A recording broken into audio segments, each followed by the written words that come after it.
Universities across Australia, well, they're all facing fee losses in excess of $1 billion due to the impact of coronavirus travel bans on the arrival of Chinese students to start the 2020 tertiary year. It's a big hit to the balance sheet of our universities because Chinese students now number in excess of 65,000 per annum.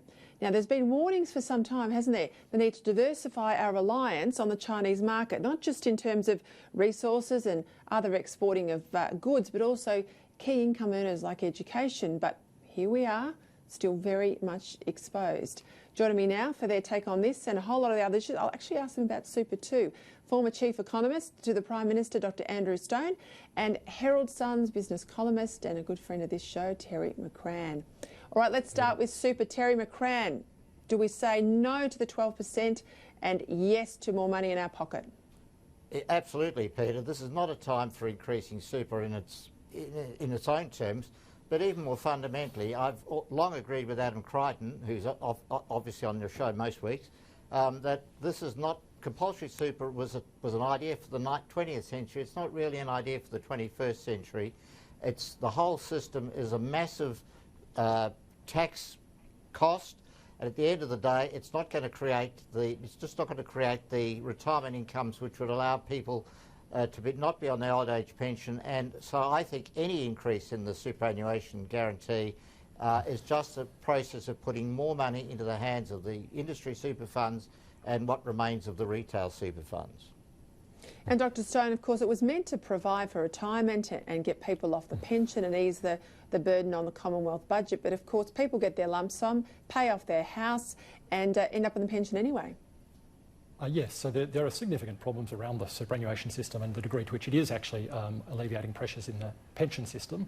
I mean, I think I'm not completely opposed to the compulsory superannuation system up to a modest degree, because when you have the government stepping in or saying it will provide pensions, then there's some basis for saying people may have to make some, be forced to set aside some funds. But we're long past the point where it makes sense to be further increasing these. So 9% was already well and truly enough. It's now 9.5%. And particularly to go further to Terry's point, so not only is there no basis for compelling people to put this money in, if they want to put additional money in, they'll be perfectly at liberty to do so, but also the timing would be terrible, because we've actually had extremely weak wage growth for quite a number of years, and that's a real problem for lots of low-paid people at the moment in trying to get ahead. And if we have these half percentage point increases over 5 years from 2021 to 2025, as is currently legislated, that will be exactly half a percentage point less on wages growth. So wages growth, we had the wage price index come out today and it was another very weak number. And it would be madness, I think, for the government to proceed with these and further drive down wage growth at the moment. Andrew, just a short response on this before I go across to Terry on something else, but luxury car tax, you've sat there when a budget's been put together.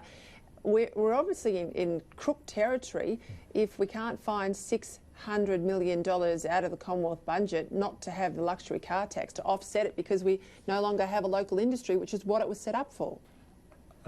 That's true. Having said which, I'm still of the view myself personally that although I think it is a bad tax, there are lots of bad taxes. All taxes you want to be as low as possible.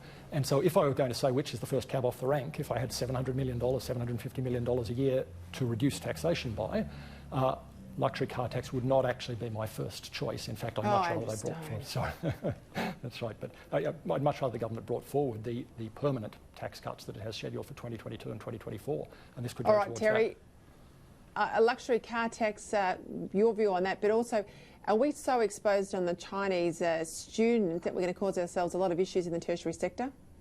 I really can't get too fussed about the luxury car tax. It's such a trivial amount in the scheme of things, $600 million. And like Andrew, for slightly different reasons, I think a lot of other things take precedence.